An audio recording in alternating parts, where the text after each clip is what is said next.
Hello everyone. कल हमने welded connection में यहाँ तक चीज़ें कंप्लीट कर ली थी।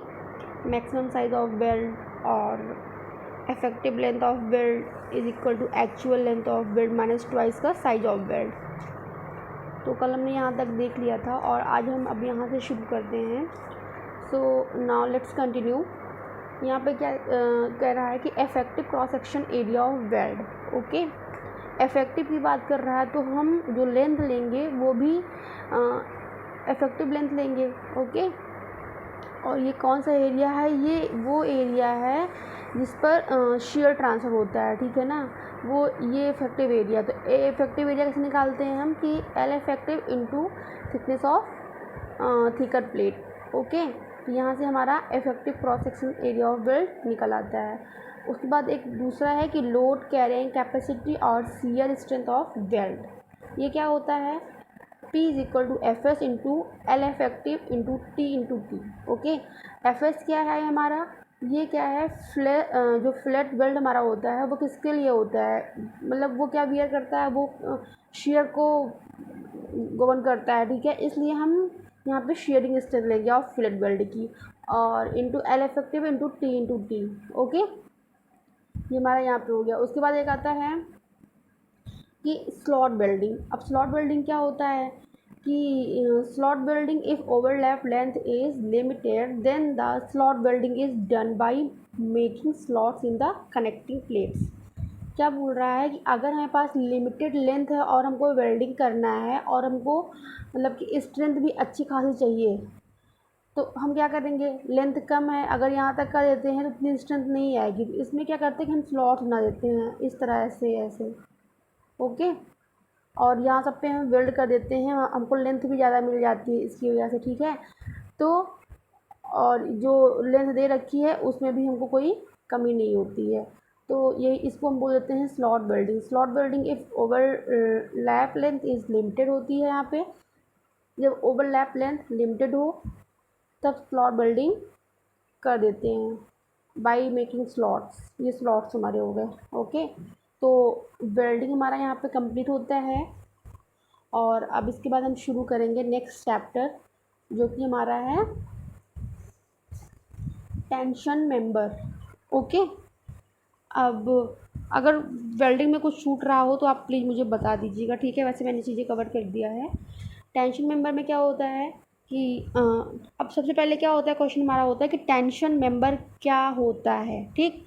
तो किसी भी जो कोई भी स्ट्रक्चर है, किसी भी स्ट्रक्चर का ऐसा पार्ट मेनली उस पर एक्सियल टेंशन फोर्स आता है। ओके, तो उसे जो उसमें जो एक फोर्स होता है वो उस फोर्स को ये वियर करता है मेंबर, उसे हम बोल देते हैं टेंशन मेंबर। ओके, फिर नेक्स्ट पहले इसमें एक और, ये तो हमारा हो गया टेंशन मेंबर। अब टेंशन मेंबर में एक टॉपिक होता है शियर लैग। ये बहुत ही ज़्यादा इम्पॉर्टेंट है।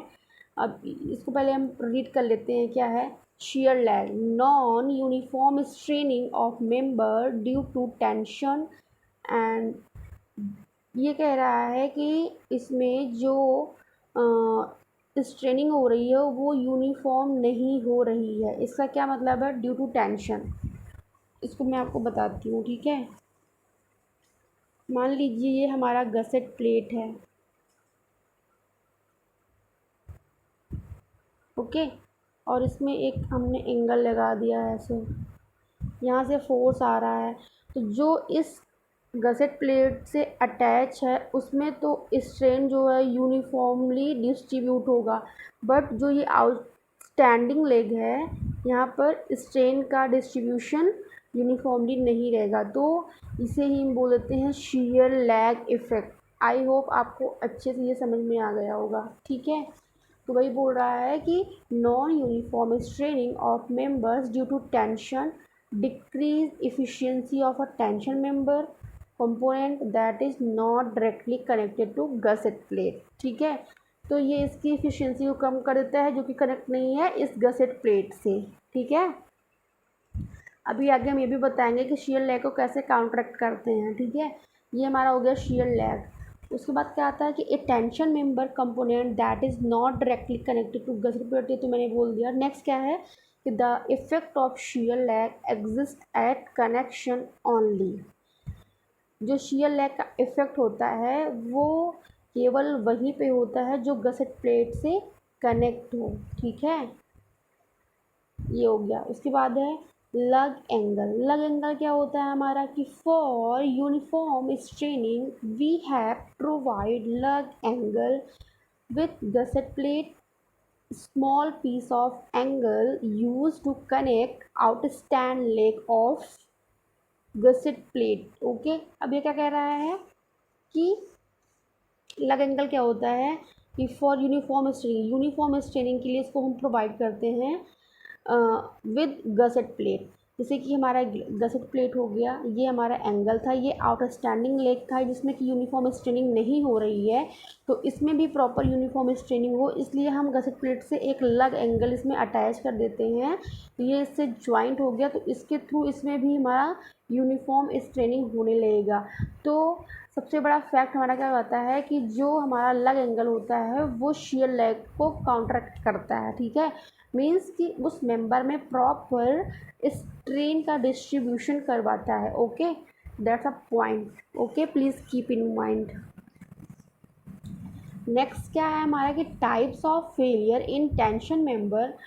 फर्स्ट होता है gross section yielding, net section rupture, और third which is most important block shear failure, ठीक है, इससे आपको पता ही, ये भी पता है। ब्लॉक शेयर फेलियर में क्या होता है, सबसे पहले इसमें हम देखते हैं कि इलास्टिक थ्योरी ऑफ डिज़ाइन, ठीक है। अब इसमें हमको फैक्टर ऑफ सेफ्टी निकालना है इलास्टिक थ्योरी डिज़ाइन के अंदर, तो हम कैसे फाइंड आउट करते हैं, ये रेशियो हो जाता है यील्ड स्ट्रेस अपॉन का वर्किंग स्ट्रेस, ठीक है। यहाँ से हम factor of safety find out कर लेते हैं, दैट्स ऑल। फर्स्ट एक हम ले लेते हैं चेन रिवेटिंग। ये हमारा एक प्लेट है और इसमें हमने रिवेटिंग कर रखी है लाइक दिस, ओके, और हम इसकी जो विड्थ है बी है और इसकी थिकनेस जो प्लेट की है स्मॉल टी है, इसमें फोर्स लग रहा है टेंसाइल फोर्स पी। तो अब इसमें हम क्या करेंगे, नेट एरिया निकालेंगे at section 1 okay. Then how to find area net at section 1 then C B है हमारी टोटल लेंथ, उसमें से जो ये होल्ड आया है रिवेट का उसको हम माइनस कर देंगे और कितने नंबर ऑफ बोल्ट्स हैं उसको डाया से मल्टीप्लाई करके थिकनेस से मल्टीप्लाई कर देते हैं, ओके। तो टोटल जो लेंथ वो है विड्थ है बी है और कितने नंबर ऑफ यहाँ पे रिवेट्स लगे हैं 1 2 3 4, ठीक है। तो 4 into dia of rivets, bracket कर दिया मैंने, फिर मल्टीप्लाई बाई टी, यहाँ से हमारा निकल आएगा ए नेट, ओके। तो D naught is equal to dia of hole, okay. तो यहाँ पर क्या होता है हमारा कि जितना ज़्यादा नेट एरिया आएगा उतनी ही कम स्ट्रेंथ होगी हमारे प्लेट्स की, ठीक है, हमारे कनेक्शन की। तो अब हम क्या करेंगे कि क्या नाम है स्ट्रेंथ को कैसे बढ़ाएंगे, तो बताते हैं आगे आपको।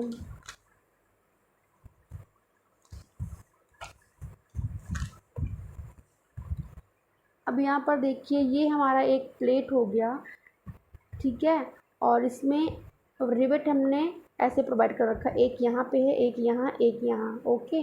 देन हम वहाँ पे लेते थे कनेक्शन में रिवेट और वेल्ड कनेक्शन में लेते थे, ये इसको बोलते थे पिच, बट इसको यहाँ पे हम एस कंसीडर कर ले रहे हैं, ठीक है। इस रिवेट से इस रिवेट के बीच की डिस्टेंस को एस कंसीडर कर रहे हैं और इस रिवेट से इस रिवेट के बीच की जो परपेंडिकुलर डिस्टेंस है उसको गेज डिस्टेंस ले रहे हैं G1, ओके। और ये S1 हो गया हमारा और इसके बीच की जो डिस्टेंस है वो S2 हो गई है। आगे क्या है कि इसमें कैसे हम ए नेट फाइंड आउट करेंगे, तो इसमें कैसे करना है कि जो विड्थ है प्लेट की उसमें से n माइनस कर देंगे n डी नॉट, ये तो करना ही करना है। उसके पास जो ये दो टर्म हैं ये एडअप हो जाएंगे ना कि S1 का स्क्वायर अपॉन का 4G1, ठीक है, summation of hole bracket multiply by T. अब इससे जो हम ए नेट निकालेंगे वो क्या नाम है कम आएगा, ठीक है। इससे हमारी स्ट्रेंथ यहाँ पर बढ़ जाएगी। और क्योंकि इसमें अभी एक से अधिक या 3 से ज़्यादा भी रिबट लग सकते हैं, तो यहाँ पर ये टर्म्स बढ़ता जाएगा, ठीक है, जिससे कि ए नेट की वैल्यू कम होती जाएगी। तो b minus 3d not s1 का स्क्वायर 4g1 प्लस s2 का स्क्वायर 4g2, अगर आगे भी होता तो उसको भी हम ऐड कर लेते। ओके, तो इस तरह से हम इसका एरिया निकाल लेते हैं, ठीक है। तो यहाँ से हम अपने स्ट्रेंथ को भी इंक्रीज़ कर सकते हैं।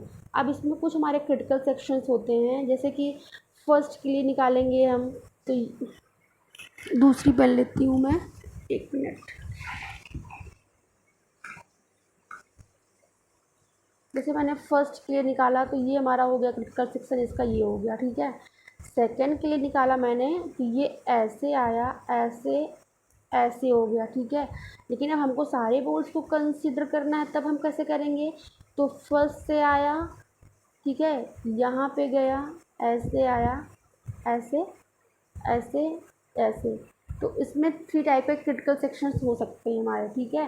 तो इसको ज़्यादा हम लेंगे क्योंकि यहाँ पर तीनों बोल्ट हम कंसीडर कर पा रहे हैं, अगर हम अपने प्लेट की स्ट्रेंथ को बढ़ाना चाहेंगे तो, ठीक है। इसलिए ज़्यादा बेनिफिशियल है हमारे लिए। I hope things are clear to you, and if you have any problem then please tell us. उसके बाद आता है कि net area of angle section, ठीक है।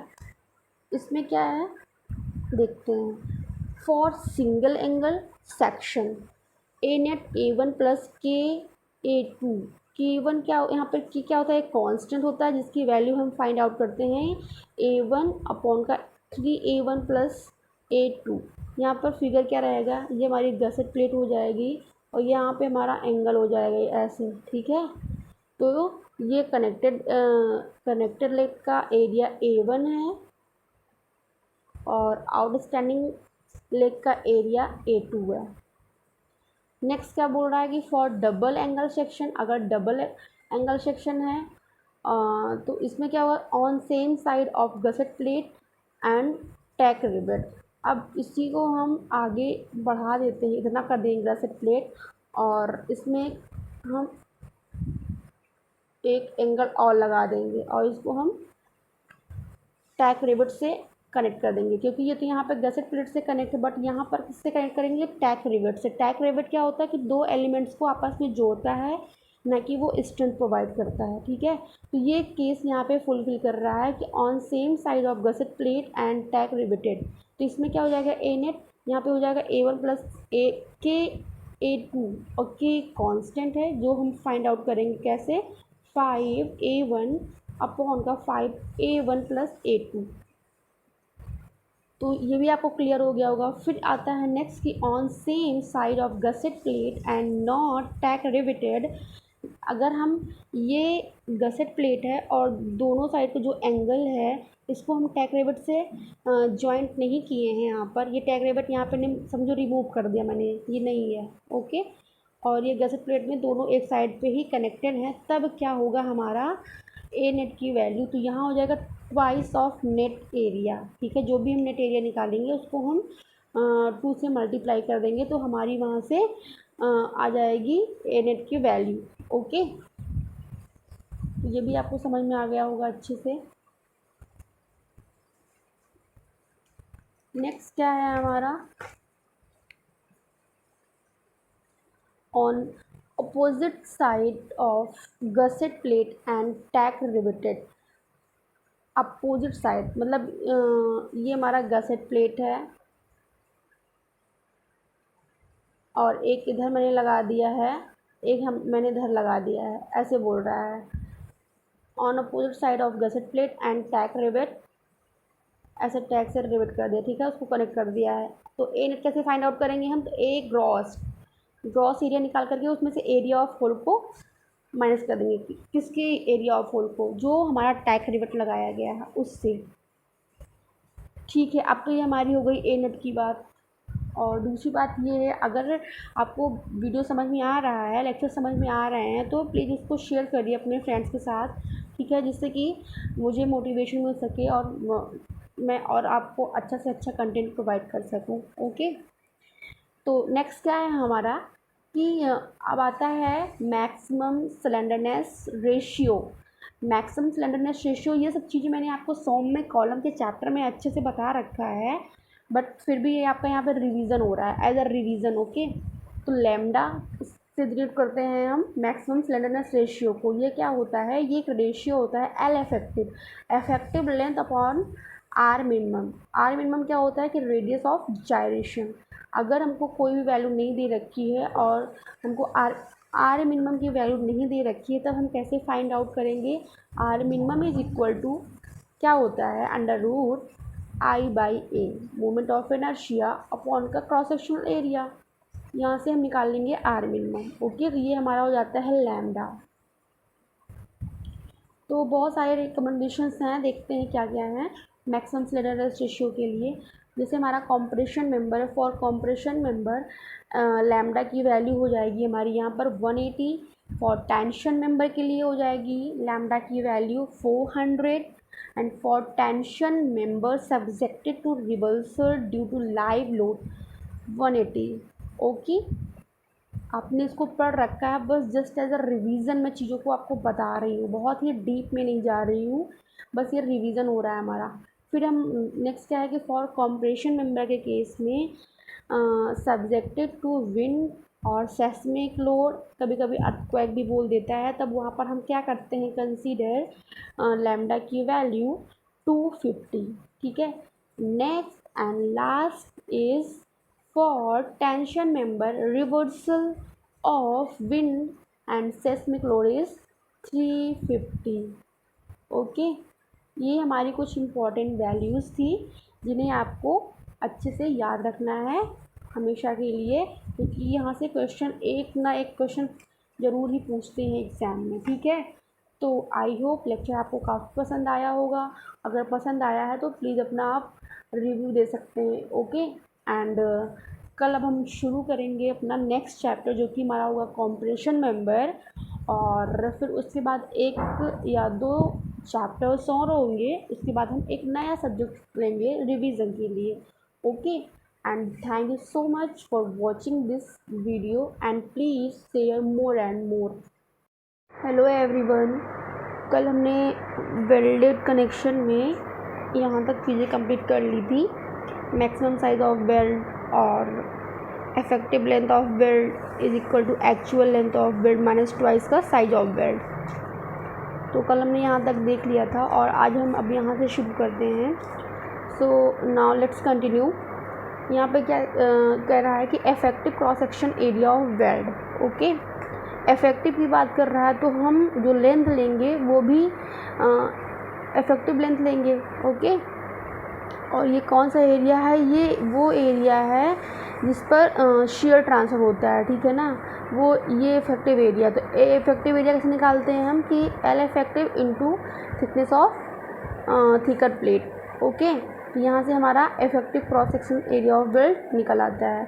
उसके बाद एक दूसरा है कि लोड कैरिंग कैपेसिटी और शियर स्ट्रेंथ ऑफ वेल्ड। ये क्या होता है, P is equal to F S into L effective into T into T. Okay, F S क्या है हमारा, ये क्या है, जो फ्लैट वेल्ड हमारा होता है वो किसके लिए होता है, मतलब वो क्या बियर करता है, वो शेयर को गवर्न करता है। ठीक है, इसलिए हम यहाँ पे शेयरिंग स्ट्रेंथ लेंगे ऑफ फ्लैट वेल्ड की, और into L effective into T. Okay, ये हमारा यहाँ पे हो गया। उसके बाद एक आता है कि स्लॉट वेल्डिंग। अब स्लॉट वेल्डिंग क्या होता है कि slot welding if overlap length is limited then the slot welding is done by making slots in the connecting plates. क्या बोल रहा है कि अगर हमारे पास लिमिटेड लेंथ है और हमको वेल्डिंग करना है और हमको मतलब कि स्ट्रेंथ भी अच्छी खासी चाहिए, तो हम क्या करेंगे, लेंथ कम है अगर यहाँ तक कर देते हैं तो इतनी स्ट्रेंथ नहीं आएगी। इसमें क्या करते हैं कि हम स्लॉट बना देते हैं इस तरह से ऐसे। ओके, और यहाँ सब पे हम वेल्ड कर देते हैं, हमको लेंथ भी ज़्यादा मिल जाती है इसकी वजह से। ठीक है, तो और जो लेंथ दे रखी है उसमें भी हमको कोई कमी नहीं होती है, तो ये इसको हम बोल देते हैं slot welding. Slot welding if overlap length is limited होती है। यहाँ पे जब ओवरलैप लेंथ लिमिटेड हो तब स्लॉट वेल्डिंग कर देते हैं। बाई मेकिंग स्लॉट्स, ये स्लॉट्स हमारे हो गए। ओके, तो वेल्डिंग हमारा यहाँ पे कंप्लीट होता है। और अब इसके बाद हम शुरू करेंगे नेक्स्ट चैप्टर, जो कि हमारा है टेंशन मेंबर। ओके, अब अगर वेल्डिंग में कुछ छूट रहा हो तो आप प्लीज़ मुझे बता दीजिएगा, ठीक है। वैसे मैंने चीज़ें कवर कर दिया है। टेंशन मेंबर में क्या होता है कि अब सबसे पहले क्या होता है, क्वेश्चन हमारा होता है कि टेंशन मेंबर क्या होता है, ठीक।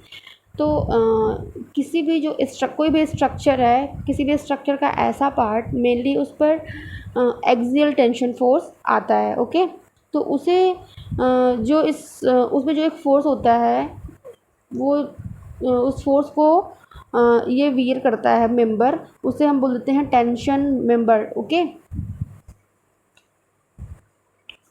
फिर नेक्स्ट पहले इसमें एक और, ये तो हमारा हो गया टेंशन मेंबर। अब टेंशन मेंबर में एक टॉपिक होता है शियर लैग, ये बहुत ही ज़्यादा इम्पॉर्टेंट है।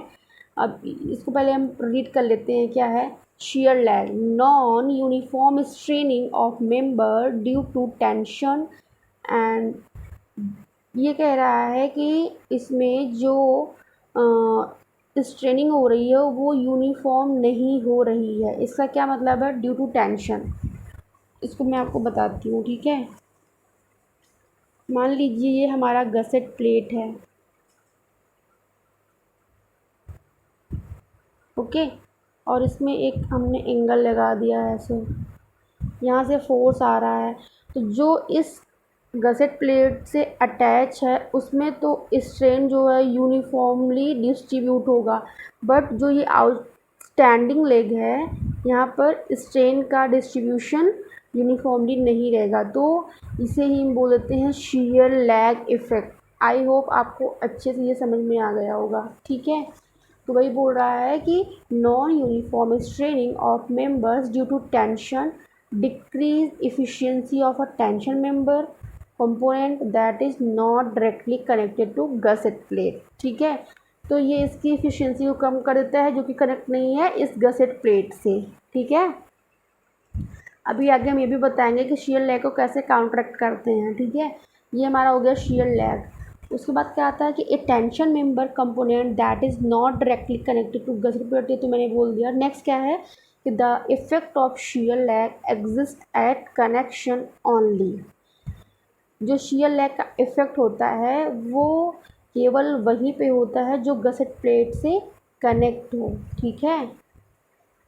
ये हो गया। उसके बाद है लग एंगल। लग एंगल क्या होता है हमारा कि for uniform straining we have provide lug angle with gusset plate, small piece of angle used to connect outstand leg of gusset plate। Okay, अब ये क्या कह रहा है कि लग एंगल क्या होता है कि फॉर यूनिफॉर्म स्ट्रेनिंग के लिए इसको हम प्रोवाइड करते हैं विद गसेट प्लेट। जैसे कि हमारा गसेट प्लेट हो गया, ये हमारा एंगल था, ये आउटस्टैंडिंग लेग था जिसमें कि यूनिफॉर्म स्ट्रेनिंग नहीं हो रही है, तो इसमें भी प्रॉपर यूनिफॉर्म स्ट्रेनिंग हो, इसलिए हम गसेट प्लेट से एक लग एंगल इसमें अटैच कर देते हैं।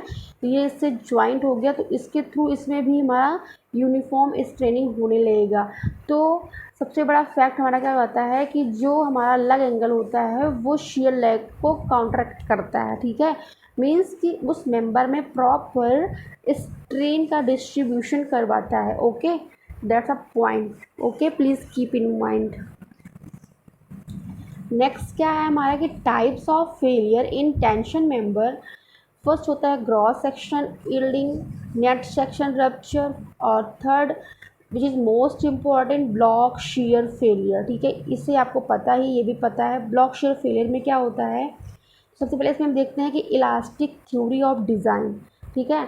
अब इसमें हमको फैक्टर ऑफ सेफ्टी निकालना है इलास्टिक थ्योरी डिज़ाइन के अंदर, तो हम कैसे फाइंड आउट करते हैं, ये रेशियो हो जाता है यील्ड स्ट्रेस अपॉन का वर्किंग स्ट्रेस, ठीक है। यहाँ से हम factor of safety find out कर लेते हैं, दैट्स ऑल। फर्स्ट एक हम ले लेते हैं चेन रिवेटिंग। ये हमारा एक प्लेट है और इसमें हमने रिवेटिंग कर रखी है लाइक दिस, ओके। और हम इसकी जो विड्थ है बी है और उसकी थिकनेस जो प्लेट की है स्मॉल टी है, इसमें फोर्स लग रहा है टेंसाइल फोर्स पी। तो अब इसमें हम क्या करेंगे, नेट एरिया निकालेंगे at section 1 1। Okay, then how to find area net at section 1 1। Then सी,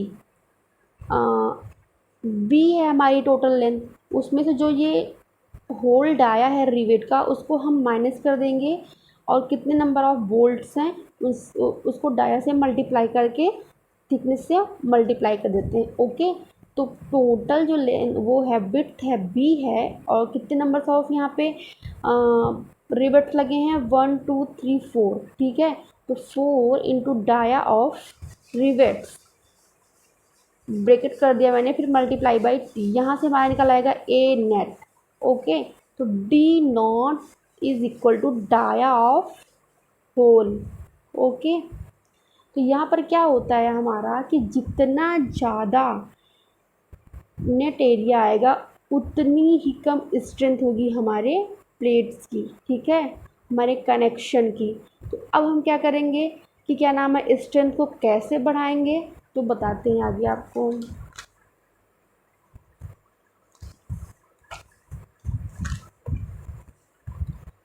अब यहाँ पर देखिए ये हमारा एक प्लेट हो गया। ठीक है, और इसमें रिवेट हमने ऐसे प्रोवाइड कर रखा, एक यहाँ पे है, एक यहाँ, एक यहाँ। ओके, देन हम वहाँ पे लेते थे कनेक्शन में रिवेट और वेल्ड कनेक्शन में लेते थे, ये इसको बोलते थे पिच, बट इसको यहाँ पे हम एस कंसीडर कर ले रहे हैं। ठीक है, इस रिवेट से इस रिवेट के बीच की डिस्टेंस को एस कंसीडर कर रहे हैं और इस रिवेट से इस रिवेट के बीच की जो परपेंडिकुलर डिस्टेंस है उसको गेज डिस्टेंस ले रहे हैं G1। ओके, और ये S1 हो गया हमारा और इसके बीच की जो डिस्टेंस है वो S2 हो गई है। आगे क्या है कि इसमें कैसे हम ए नेट फाइंड आउट करेंगे, तो इसमें कैसे करना है कि जो विड्थ है प्लेट की उसमें से n माइनस कर देंगे n डी नॉट, ये तो करना ही करना है। उसके पास जो ये दो टर्म हैं ये एडअप हो जाएंगे ना कि S1 का स्क्वायर अपॉन का 4G1। ठीक है, summation of hole bracket multiply by T. अब इससे जो हम ए नेट निकालेंगे वो क्या नाम है कम आएगा। ठीक है, इससे हमारी स्ट्रेंथ यहाँ पर बढ़ जाएगी और क्योंकि इसमें अभी एक से अधिक या 3 से ज़्यादा भी रिवेट लग सकते हैं तो यहाँ पर ये टर्म्स बढ़ता जाएगा। ठीक है, जिससे कि ए नेट की वैल्यू कम होती जाएगी। तो b minus 3d not S1 का स्क्वायर 4G1 प्लस S2 का स्क्वायर 4G2, अगर आगे भी होता तो उसको भी हम ऐड कर लेते। ओके, तो इस तरह से हम इसका एरिया निकाल लेते हैं। ठीक है, तो यहाँ से हम अपने स्ट्रेंथ को भी इंक्रीज़ कर सकते हैं। अब इसमें कुछ हमारे क्रिटिकल सेक्शंस होते हैं, जैसे कि फर्स्ट के लिए निकालेंगे हम, तो दूसरी पेन लेती हूँ मैं, 1 मिनट। जैसे मैंने फर्स्ट के लिए निकाला तो ये हमारा हो गया क्रिटिकल सेक्शन, इसका ये हो गया। ठीक है, सेकंड के लिए निकाला मैंने तो ये ऐसे आया, ऐसे ऐसे हो गया। ठीक है, लेकिन अब हमको सारे बोल्ट्स को कंसीडर करना है, तब हम कैसे करेंगे, तो फर्स्ट से आया, ठीक है, यहाँ पे गया, ऐसे आया, ऐसे ऐसे ऐसे। तो इसमें 3 टाइप के क्रिटिकल सेक्शंस हो सकते हैं हमारे। ठीक है, तो इसको ज़्यादा हम लेंगे क्योंकि यहाँ पर तीनों बोल्ट हम कंसीडर कर पा रहे हैं अगर हम अपने प्लेट की स्ट्रेंथ को बढ़ाना चाहेंगे तो। ठीक है, ये ज़्यादा बेनिफिशियल है हमारे लिए। I hope things are clear to you and if you have any problem then please tell us. उसके बाद आता है कि net area of angle section. ठीक है, इसमें क्या है देखते हैं। For single angle section A net A1 plus KA2। K1 क्या यहाँ पर की क्या होता है, एक कांस्टेंट होता है जिसकी वैल्यू हम फाइंड आउट करते हैं A1 अपॉन का 3A1 प्लस A2। यहाँ पर फिगर क्या रहेगा, ये हमारी गसेट प्लेट हो जाएगी और यहाँ पे हमारा एंगल हो जाएगा ऐसे। ठीक है, तो ये कनेक्टेड लेग का एरिया A1 है और आउटस्टैंडिंग लेग का एरिया A2 है। नेक्स्ट क्या बोल रहा है कि फॉर डबल एंगल सेक्शन, अगर डबल एंगल सेक्शन है। तो इसमें क्या होगा, on same side of gusset plate and tack rivet. अब इसी को हम आगे बढ़ा देते हैं, इतना कर देंगे गसेट प्लेट, और इसमें हम एक एंगल और लगा देंगे और इसको हम टैक रिवेट से कनेक्ट कर देंगे, क्योंकि ये तो यहाँ पे गसेट प्लेट से कनेक्ट है, बट यहाँ पर किससे कनेक्ट करेंगे, टैक रिवेट से। टैक रिवेट क्या होता है कि दो एलिमेंट्स को आपस में जोड़ता है, ना कि वो स्ट्रेंथ प्रोवाइड करता है। ठीक है, तो ये केस यहाँ पे फुलफिल कर रहा है कि on same side of gusset plate and tack riveted. तो इसमें क्या हो जाएगा, ए नेट यहाँ पे हो जाएगा A1 प्लस ए के A2, और के कांस्टेंट है जो हम फाइंड आउट करेंगे कैसे, 5A1 अपॉन का 5A1 प्लस A2। तो ये भी आपको क्लियर हो गया होगा। फिर आता है नेक्स्ट कि on same side of gusset plate and not tack riveted. अगर हम ये गसेट प्लेट है और दोनों साइड का जो एंगल है इसको हम टैक रिवेट से जॉइंट नहीं किए हैं, यहाँ पर ये टैक रिवेट यहाँ पे नहीं, समझो रिमूव कर दिया मैंने, ये नहीं है। ओके, और ये गसेट प्लेट में दोनों एक साइड पे ही कनेक्टेड हैं, तब क्या होगा हमारा ए नेट की वैल्यू, तो यहाँ हो जाएगा ट्वाइस ऑफ नेट एरिया। ठीक है, जो भी हम नेट एरिया निकालेंगे उसको हम 2 से मल्टीप्लाई कर देंगे, तो हमारी वहाँ से आ जाएगी ए नेट की वैल्यू। ओके, तो ये भी आपको समझ में आ गया होगा अच्छे से। नेक्स्ट क्या है हमारा, on opposite side of gusset plate and tack riveted. Opposite side मतलब ये हमारा गसेट प्लेट है और एक इधर मैंने लगा दिया है, एक मैंने इधर लगा दिया है, ऐसे बोल रहा है। On opposite side of gusset plate and tack rivet, ऐसे टैग से रिलेट कर दिया। ठीक है, उसको कनेक्ट कर दिया है। तो ए नेट कैसे फाइंड आउट करेंगे हम, तो ए ग्रॉस एरिया निकाल करके उसमें से एरिया ऑफ होल को माइनस कर देंगे। किसके एरिया ऑफ होल को, जो हमारा टैग रिवेट लगाया गया है उससे। ठीक है, अब तो ये हमारी हो गई ए नेट की बात। और दूसरी बात ये है, अगर आपको वीडियो समझ में आ रहा है, लेक्चर समझ में आ रहे हैं, तो प्लीज़ इसको शेयर करिए अपने फ्रेंड्स के साथ। ठीक है, जिससे कि मुझे मोटिवेशन मिल सके और मैं और आपको अच्छा से अच्छा कंटेंट प्रोवाइड कर सकूं। ओके, तो नेक्स्ट क्या है हमारा कि अब आता है maximum slenderness ratio. Maximum slenderness ratio, ये सब चीज़ें मैंने आपको सॉम में कॉलम के चैप्टर में अच्छे से बता रखा है, बट फिर भी ये आपका यहाँ पर रिवीजन हो रहा है, एज अ रिवीजन। ओके, तो लैम्डा से डिनोट करते हैं हम मैक्सिमम स्लेंडरनेस रेशियो को। ये क्या होता है, ये एक रेशियो होता है L effective length upon R minimum. R minimum क्या होता है कि रेडियस ऑफ जायरेशन। अगर हमको कोई भी वैल्यू नहीं दे रखी है और हमको आर मिनिमम की वैल्यू नहीं दे रखी है, तब हम कैसे फाइंड आउट करेंगे, R minimum is equal to क्या होता है, under root I by A, moment of inertia upon का क्रॉस सेक्शनल एरिया। यहाँ से हम निकाल लेंगे आर मिनिमम। ओके, तो ये हमारा हो जाता है लैम्डा। तो बहुत सारे रिकमेंडेशंस हैं, देखते हैं क्या क्या है मैक्सिमम स्लेंडरनेस रेशियो के लिए। जैसे हमारा कॉम्प्रेशन मेंबर है, फॉर कॉम्प्रेशन मेंबर लैम्डा की वैल्यू हो जाएगी हमारी यहाँ पर 180। फॉर टेंशन मेंबर के लिए हो जाएगी लैम्डा की value 400, and for tension member subjected to reversal due to live load 180। Okay, आपने इसको पढ़ रखा है, बस जस्ट एज अ रिवीजन मैं चीज़ों को आपको बता रही हूँ, बहुत ही डीप में नहीं जा रही हूँ, बस ये रिवीजन हो रहा है हमारा। फिर हम नेक्स्ट क्या है कि फॉर कॉम्प्रेशन मेंबर के केस में सब्जेक्टेड टू विंड और सेस्मिक लोड, कभी कभी अर्थक्वेक भी बोल देता है, तब वहाँ पर हम क्या करते हैं, कंसीडर लैम्डा की वैल्यू 250। ठीक है, next and last is for tension member reversal of wind and seismic load is 350। Okay, ये हमारी कुछ इम्पॉर्टेंट वैल्यूज़ थी जिन्हें आपको अच्छे से याद रखना है हमेशा के लिए, क्योंकि यहाँ से क्वेश्चन एक ना एक क्वेश्चन ज़रूर ही पूछते हैं एग्ज़ाम में। ठीक है, तो आई होप लेक्चर आपको काफ़ी पसंद आया होगा। अगर पसंद आया है तो प्लीज़ अपना आप रिव्यू दे सकते हैं। ओके, एंड कल अब हम शुरू करेंगे अपना नेक्स्ट चैप्टर, जो कि हमारा होगा कॉम्प्रेशन मेंबर, और फिर उसके बाद एक या दो चैप्टर्स और होंगे, उसके बाद हम एक नया सब्जेक्ट लेंगे रिवीजन के लिए। Okay, and thank you so much for watching this video and please share more and more.